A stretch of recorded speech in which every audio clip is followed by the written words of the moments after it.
first particular problem. Let us use quadratic formula for this equation to solve the roots or to find the roots. Okay? First is, tignan mo muna, yan ba yung naka-standard form? Tatanungin ko kayo, naka-standard form ba yan? Very good. Naka-standard form po yan. Okay? So, ngayon, we will just identify the A, the B, lagyan natin yung B dito, and yung C. Okay? For us to identify it, we have, let me change my pen color. Okay? The A would be, we all know the A which is 2. Okay? Ito yun. The B would be negative 5. And C, that is positive 2. Okay? Next is, we write the formula. So, the formula is x equals, lagyan natin ang malaking guhit siyan, negative B,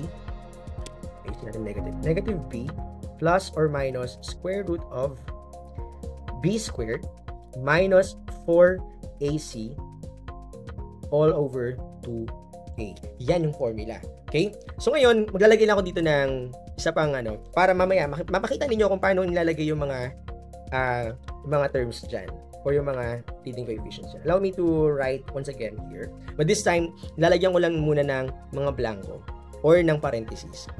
Okay? Square root of, so we have here b squared minus 4 times, what is that number? Also, we have this particular number or particular coefficient. May ilalagay natin 2 times this one. Okay, sige, let's play a game. Alin dito ang ilalagay natin sa parenthesis na to? Okay, 2 ba? Negative 5 or yung C na 2?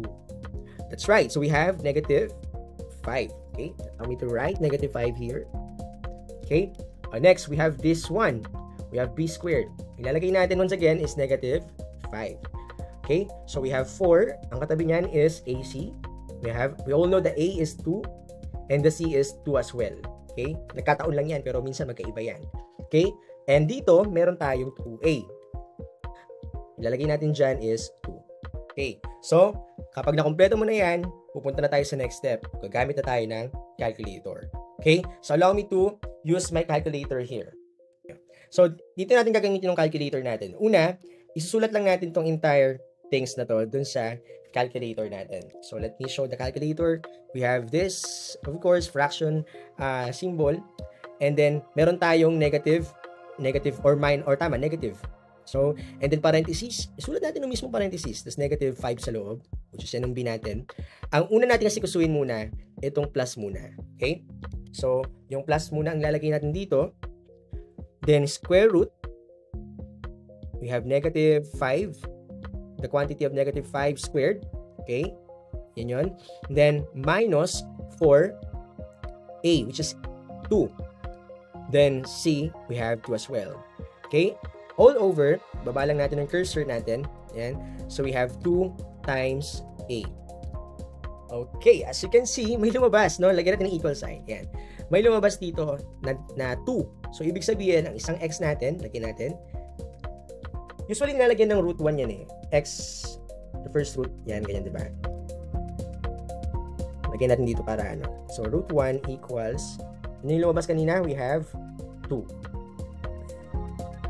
Okay. So, hanapin natin yung root, second root natin. Okay. So, this time, kanina, gumamit tayo ng plus. Ngayon, gagamit tayo ng minus. So, move ko lang yung cursor ko. Yan. Erase ko lang yan. Tapos, gamit ako ng minus. And as you can see, nung gumamit ako ng minus, ang lumabas is 1/2. Okay? 1/2. Or, pwede daw isulat na, no? Sabi ng calculator, sabi niya, pwede mong isulat niya na decimal form, which is 0.5. And there you go. We found the 2 roots for this particular equation.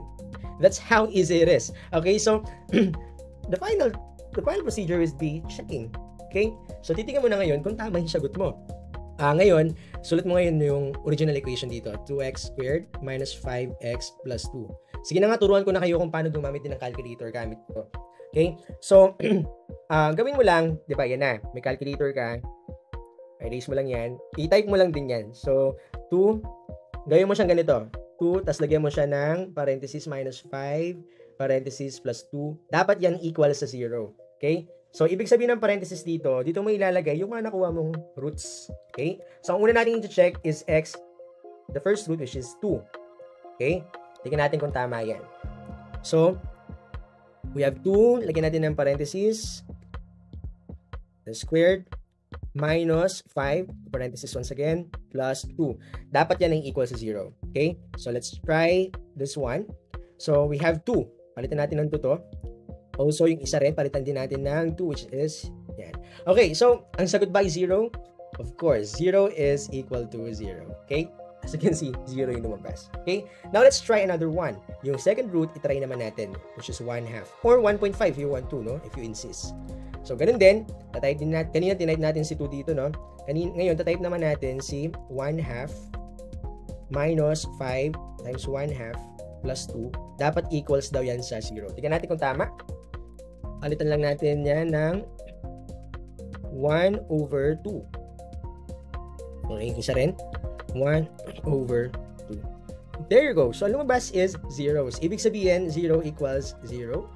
Ibig sabihin, dalawang roots natin, yan po ang tamang sagot. Okay? Walang pag-aalinlangan, yan na po yung ating roots dito sa equation natin. Okay? So, this is it. That's the